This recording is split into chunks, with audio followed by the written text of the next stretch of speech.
Got a late start in mixed martial arts. Anderson Silva is 44. Silva the taller man by 3 inches, but it is Jared Cannonier who will have a half-inch reach advantage. All right, now to get us the introductions for the co-main, here is Bruce Butler. Ladies and gentlemen, this is the co-main event of the evening.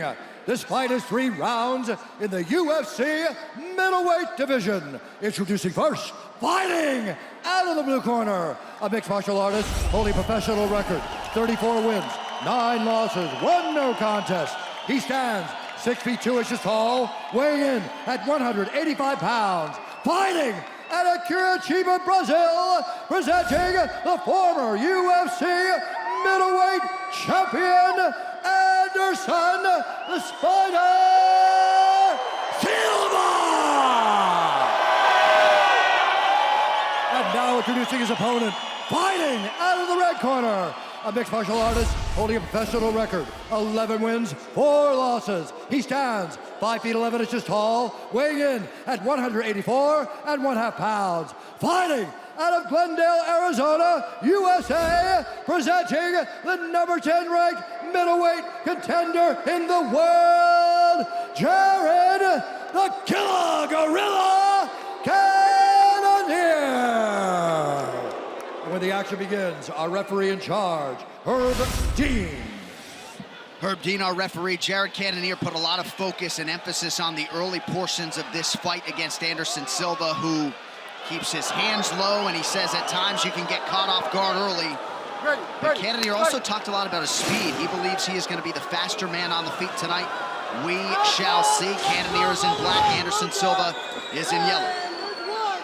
Anderson Silva always starts real slow. He always waits for you to throw what you're going to throw. He makes the reads, and then he starts working after you throw what you're going to throw. Similar to what we saw out of Alves earlier. It's a similar style. Like, he just waits. Then he can read the counters, and then he gets to work as the fight moves on. We'll see if Cannonier is going to give him enough fakes and enough different looks to offset it. Cannonier's right in his face. What he needs to do, one thing he can't do is get over-aggressive, though, because that's when you get countered. He's got to take his time. Cannonier made his UFC debut as a heavyweight against Sean Jordan, UFC 182, January of 2015. He has worked very hard to clean up his technique and says over the last 5 months he's really sharpened his reactions to level changes. Doesn't figure to get too many of those from Silva, but you never know. He's talking about as he evolves his game. One of the things that he was doing was waiting when he was trying to defend takedowns. And now he thinks that he's really gotten it to a point now where he feels he can go in there with a great wrestler and be able to defend and fend them off and make them stand and fight him where he wants them to fight him. He also said this week he did expect a deliberate pace in round 1, a little bit of a feeling out process, and that certainly dovetails with what we have seen here through 90 seconds. Nice leg kick from Cannonier, buckles Silva briefly. He's landed a few of those already. Inside, outside.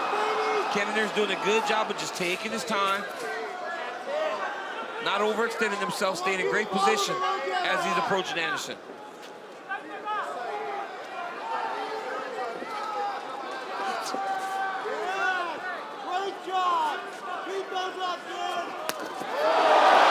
Silva lands to the body. Anytime he even throws, this crowd's gonna go bananas. Under 3 minutes here, round 1.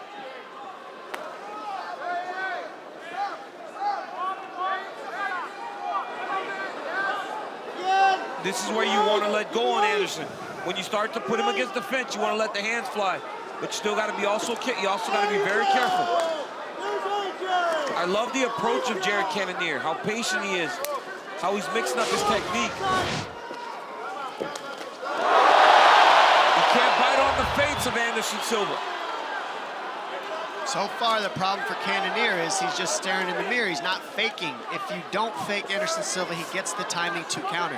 You have to give him different looks. You have to fake like you're going to throw so he doesn't know when you're coming or going. Yes. And right now, Cannonier is not doing that. He's staring right at him, and this is the game Anderson Silva wants you to play with him. Watching the head, too. You cannot watch the head. You got to be watching the chest. You can't be looking at Anderson's head. It's dipping, dodging, and moving. Got him there. Got him twice. Got him 3 times, 3 in a row. Nice slicing elbow from Silva out of the clinch. And this is where Silva's done a lot of work to people in this clinch. Oh, Cannonier is so powerful. Yeah, he showed his power there, Yeah, didn't it's he, hard. DC? He's punching out of that tie clinch. And I mean, you've seen Anderson lock guys in there and just really hold them in. And Jared Cannonier punches way out of that thing. Cannonier orthodox right now. He'll switch his stances frequently.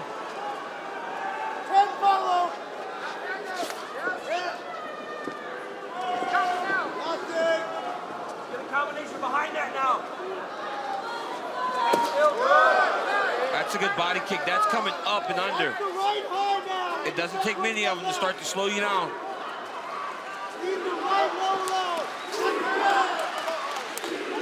Silva hasn't thrown a whole lot through 4 minutes, but when he has landed. Good head movement by Jared. But he's landing on Silva for sure. Cannonier would do well to just keep going to the body of Anderson Silva. The more you dig to the head of Silva, the counters are there. Counters are harder to react to if you go to the body. Jared's just a much better fighter today. Even since he fought David Branch, just the patience that he's showing. He's got to be careful here, though. Doesn't want to be trapped. Total strikes 3-1 for Cannonier.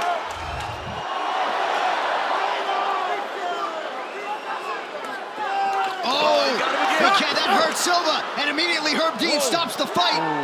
Silva thought about fighting back for a second, but a right knee injury for Anderson Silva, courtesy of the Cannonier kick, puts an end to this fight, and you just hate seeing that. Oh, gosh. Ladies and gentlemen, referee Herb Dean has called a stop to this contest at 4 minutes, 47 seconds of the very first round, declaring the winner by TKO, Jared the Killer